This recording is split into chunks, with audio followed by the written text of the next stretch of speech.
अस्सलाम everyone, welcome to my channel. आज की वीडियो में हम ड्रिंकिंग वाटर क्वालिटी स्टैंडर्ड्स की बात करेंगे, जो कि वर्ल्ड हेल्थ ऑर्गेनाइजेशन के स्टैंडर्ड्स को फॉलो किया जाता है, जो 1993 में जिनेवा में फाइनलाइज हुए। अगर हम बात करें तो पाकिस्तान एनवायरनमेंट प्रोटेक्शन एजेंसी ने 2008 में ये स्टैंडर्ड डिसाइड किए। सबसे पहले हम फिजिकल पैरामीटर की बात करेंगे। The first one is turbidity. Turbidity क्या होती है? वाटर की क्लैरिटी, यानी कितना क्लियर है वाटर। और इसकी जो यूनिट होती है वो होती है NTU। बेसिकली NTU क्या होती है? The unit use to measure the turbidity of a fluid और the presence of suspended particle in water.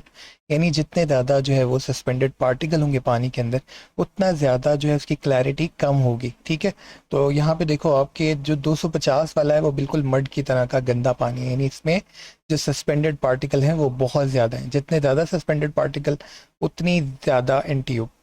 तो जो स्टैंडर्ड है वो 5 NTU का है। ठीक है, तो जितना साफ पानी उतनी कम NTU आपकी।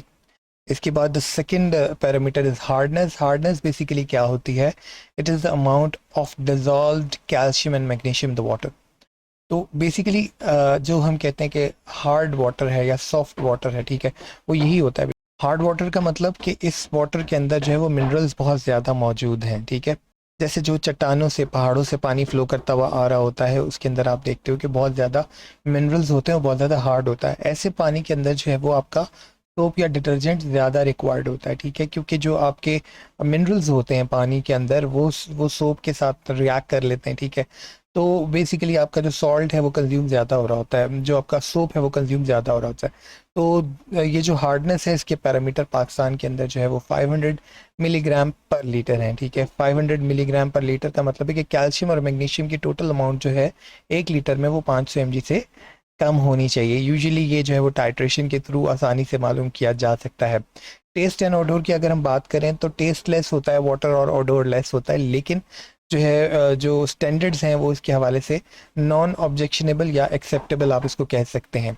इसके बाद आपकी TDS है, यानी टोटल डिजॉल्व सॉलिड। ये क्या होते हैं? जो आपका पानी होता है उसके अंदर इनऑर्गेनिक सॉल्ट भी डिजॉल्व होते हैं और ऑर्गेनिक मैटर भी डिजॉल्व होते हैं। इनऑर्गेनिक के अंदर यूजुअली आपका जो है वो कैल्शियम, मैग्नीशियम, पोटाशियम, सोडियम और डिफरेंट केटाइन, नाइट्रेट और बाइकार्बोनेट्स, क्लोराइड एंड सल्फेट वगैरह जो है वो मौजूद होते हैं। ठीक है, तो ये जो आपकी जो डिज़ोल्व टोटल सॉलिड है ना वाटर के अंदर, इसकी अमाउंट को हम TDS कहते हैं। और अगर आप मुझसे पूछे कि कोई एक पैरामीटर जिसको देखते हैं हम वाटर की क्वालिटी को जो है वो जज कर सकें, तो वो TDS होगा, क्योंकि इसके अंदर आपके जो है वो मिनरल्स भी आ रहे हैं और बाकी ऑर्गेनिक और इनऑर्गेनिक सॉल्ट्स वगैरह भी आ रहे हैं। ठीक है, और ये TDS जो है वो लेस देन 1000 होनी चाहिए। उसके बाद आपकी pH है। pH जो है वो बेसिकली बताती है कि हमारा जो सोल्यूशन है वो एसिडिक है या बेसिक है। pH स्केल होता है हमारे पास जो 0 to 14 तक जाता है। 0 to 6 या 0 to 7 के अंदर जो होगा, 0 to 6 के अंदर जो होगा वो आपका एसिडिक होगा। अगर 1 है किसी की pH, या 2 है या 3 है, तो वो स्ट्रॉन्ग एसिडिक होगा। और 7 to 14 तक जो है वो आपका बेसिक होगा। ठीक है, 7 आपका न्यूट्रल होगा, तो 8 to 14 आप इसको काउंट कर लें। ठीक है, तो यहाँ पे जो 14 होगा वो बहुत ज़्यादा बेसिक होगा। यहाँ मैंने डिफरेंट जो है सब्सटेंस उनकी pH यहाँ शेयर की है। बैटरी एसिड जो है वो आपका 0 to 1 के अंदर होता है। लेमन जूस 2 to 3 के अंदर होता है। ठीक है, वाइन नॉर्मल रेंज जो आपकी होती है वो आपकी 5 to 6 होती है। जो वाटर होता है प्योरीफाइड वाटर वो 7 होता है। इसी तरह से आगे आप देख सकते हैं। तो जो पाकिस्तानी स्टैंडर्ड्स हैं वो 6.5 to 7.5, इसी तरह WHO के स्टैंडर्ड्स हैं जो कि pH के लिए हमारे पास होते हैं, यानी पानी जितना न्यूट्रल हो उतना बेहतर है। इसके बाद आपके केमिकल कंपाउंड्स आ जाते हैं, जिसमें आपका कैल्शियम, मैग्नीशियम, सोडियम, सल्फेट और नाइट्रेट हैं, जिसके हवाले से जो हमारे पास लिमिट डिफाइन है वो कुछ इस तरह से हैं कि आपका जो कैल्शियम है वो 200 से कम होना चाहिए। ठीक है, और यूजुअली 200 ही होता है। ठीक है, ये उसके हवाले से WHO की कोई गाइडलाइन मौजूद नहीं है। मैग्नीशियम के हवाले से भी कोई गाइडलाइन मौजूद नहीं है, क्योंकि जो WHO है वहाँ पे हमने पीछे देखा हार्डनेस में वो गाइडलाइन नहीं देता हमें, तो फिर हम यहाँ पे जो है वो कर सकते हैं नो गाइडलाइन अवेलेबल लिख सकते हैं। ठीक है, उसके बाद आपकी सोडियम है।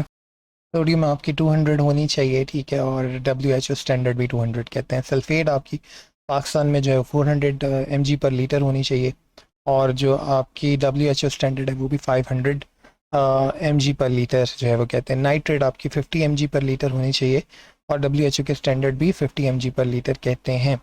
अच्छा जी, इसके बाद जो नेक्स्ट चीज़ है वो है आपके टॉक्सिक इनऑर्गेनिक कंपाउंड, ये जो टॉक्सिक इनऑर्गेनिक कंपाउंड्स होते हैं ये ना सिर्फ ह्यूमन लाइफ को जो है वो मुतासर करते हैं बल्कि एक्वेटिक लाइफ को भी मुतासर कर रहे होते हैं, ठीक है। इसकी वजह से डिफरेंट डिजीज़ आपको हो सकती हैं। फॉर एग्जांपल ये लेड वगैरह जो हैवी मेटल्स हैं ये बहुत ज़्यादा परसिस्ट करते हैं वाटर के अंदर जो है, और आपके टिश्यूज़ के ऊपर एक्यूमुलेट भी हो जाते हैं। तो अब हम आ जाते हैं, साइनाइड की जो रेंज है हमारे पास वो लेस देन और इक्वल टू 0.05 है, WHO स्टैंडर्ड 0.07 है। लेड की जो है वो लेस देन और इक्वल टू 0.05 है, WHO स्टैंडर्ड में 0.01 है। मैग्नीज जो है वो आपका लेस देन और इक्वल टू 0.5 है और WHO में भी 0.5 है। मरकरी भी इसी तरह, मरकरी जो है वो आपका 0.001 है और WHO स्टैंडर्ड भी इसी तरह के हैं। इसके बाद आपके बैक्टीरियल इंडिकेटर्स में जो है वो थर्मोटॉलरेंट कॉलीफॉर्म बैक्टीरिया होते हैं जो कि not be detectable in any 100 ml sample, यानी 100 ml सैंपल के अंदर ये डिटेक्ट नहीं होने चाहिए। ये बेसिकली क्या होते हैं, group most frequently use as indicator of faecal pollution. Faecal pollution क्या होती है, जो आपकी वाटर बॉर्न डिजीजेज होती हैं उसको हम फैकल पोल्यूशन कहते हैं। तो बेसिकली ये जो बैक्टीरिया होते हैं ये फैकल पोल्यूशन की वजह बनते हैं और ये इजी टू डिटेक्ट होते हैं पानी के अंदर।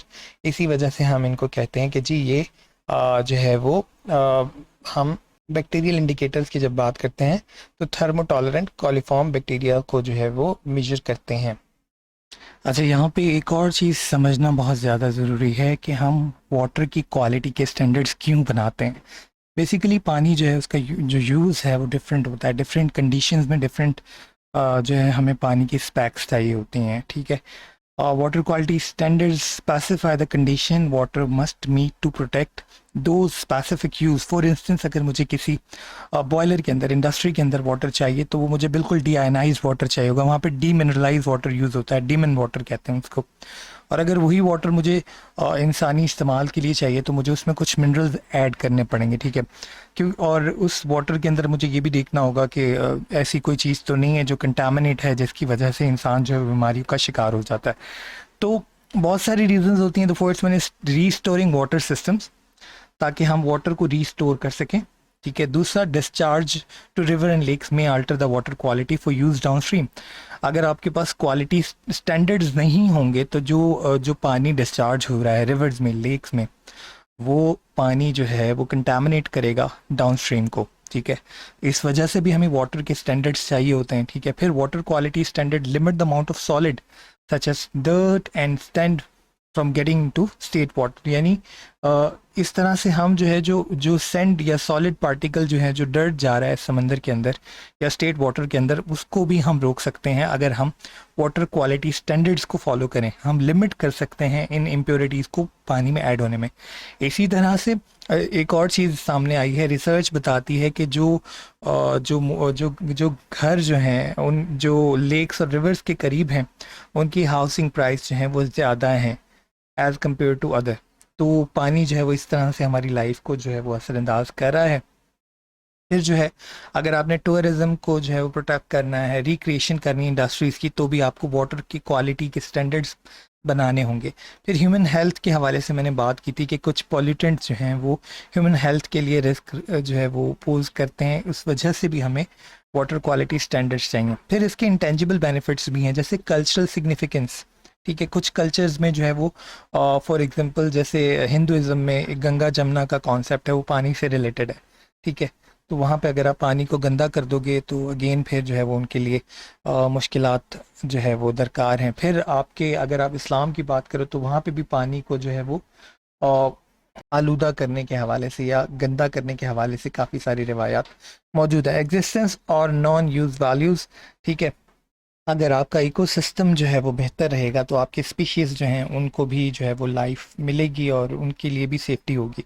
Maintaining water quality for future generation, obviously आपका जो पानी है वो दिन ब दिन जो है वो कंटामिनेट होता जा रहा है, तो आपने जो है उसकी क्वालिटी मेंटेन करनी है ताकि फ्यूचर जनरेशन को आप बेहतर पानी प्रोवाइड कर सकें। आज की वीडियो में इतना ही था। वीडियो पसंद आए लाइक एंड शेयर कीजिएगा, चैनल को सब्सक्राइब कीजिएगा। कोई क्यूरी है आपकी तो आप CSS फॉरम 121@gmail.com पे भेज सकते हो और नीचे कमेंट में भी मेंशन कर सकते हो। आज का पैगाम, जिस तरह से हम अपने घर में अपने आसपास के माहौल को महफूज रखते हैं, हम अच्छी ज़ुबान इस्तेमाल करते हैं, अच्छे अल्फाज इस्तेमाल करते हैं, सिगरेट नोशी नहीं करते। इसी तरह से हमें चाहिए कि जब हम पब्लिक में जाते हैं तब भी हम जो है उसको अपना घर समझ के जो है वो अपने एनवायरनमेंट को महफूज बनाएं। ऐसा ना हो कि सड़कों पे अक्सर सिग्नल्स पे मैं ये देखता हूँ कि लोग स्मोकिंग कर रहे होते हैं, ठीक है, और अब्यूज़िव लैंग्वेज जो है वो यूज़ की जा रही होती है। वो नहीं सोचते कि आसपास से गुजरने वाले बच्चे जो हैं वो कल की जनरेशन है। आपका किया हुआ एक आपका जो लफ्ज़ है, आपका जो इस्तेमाल किया हुआ, वो दूसरे बच्चे के जहन में बहुत से मनफी ख़यालात जो है उनको उभार सकता है। लिहाजा अपने घर के साथ साथ अपने बाहर के जो माहौल को भी बुरे अल्फाजों से महफूज रखिए, ताकि अल्लाह ताला हम सब को एक अच्छी ज़िंदगी अता फ़रमाए और आने वाली जनरेशन को भी एक बेहतर मुस्तकबिल अता फ़रमाए। Thank you so much. अल्लाह हाफ़िज़।